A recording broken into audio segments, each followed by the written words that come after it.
Well, we're going to go ahead and get started. Thank you for your patience today. My name is Victoria Rubio. I'm the Police Communications Specialist for the High Point Police Department. In just a moment, you will hear a brief statement from Chief Curtis Cheeks III regarding an officer-involved shooting that we responded to this morning. The SBI has been called in to investigate. He will take a couple questions at the end, but please keep in mind the SBI is investigating and we will be limited in the questions we can answer. Thank you. Good morning. Can everybody hear me all right? So this morning around 11:02 a.m. we received a call for service through our 911 center of a suicidal subject here at the McDonald's located at 930 Mall Loop Road. That individual was inside the restaurant.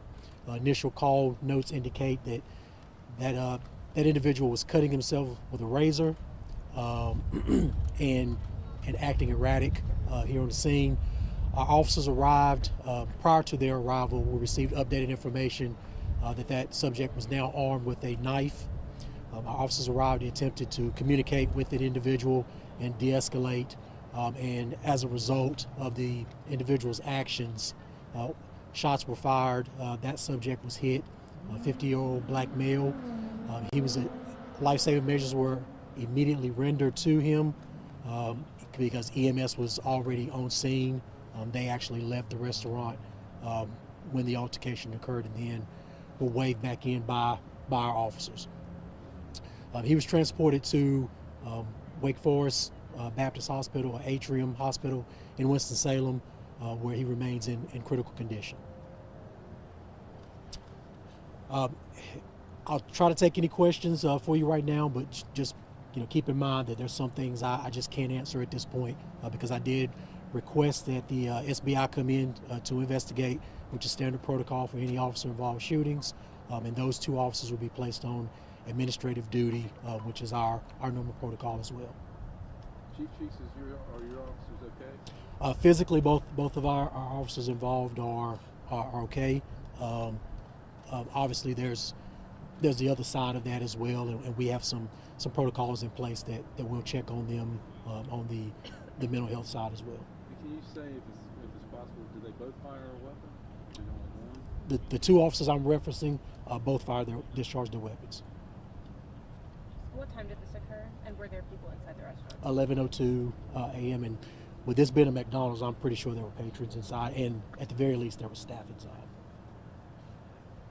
And these shots were fired inside the restaurant? Correct. That incident occurred inside the restaurant. Yes.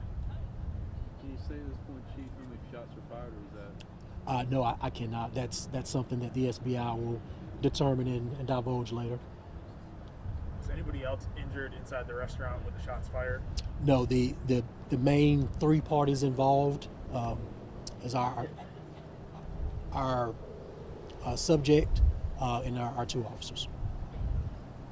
Do you know how long, Chief Cheeks, they were engaged in a conversation with this man? I do not.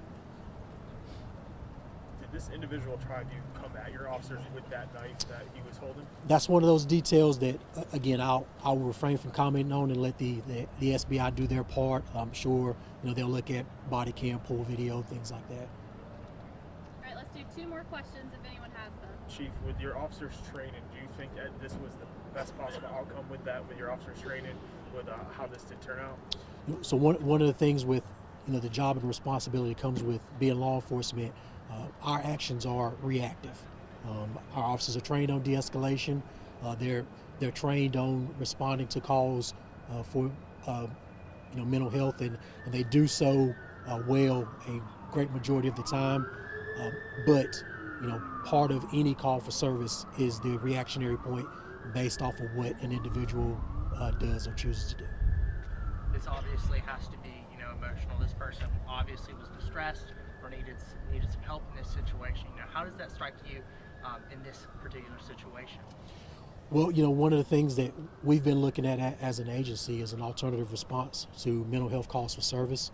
But in this situation, from the call notes and things like that, this is not one of those situations where that would have applied because there's that element of danger there. So that's not something we would send unarmed civilian staff to assess and deal with.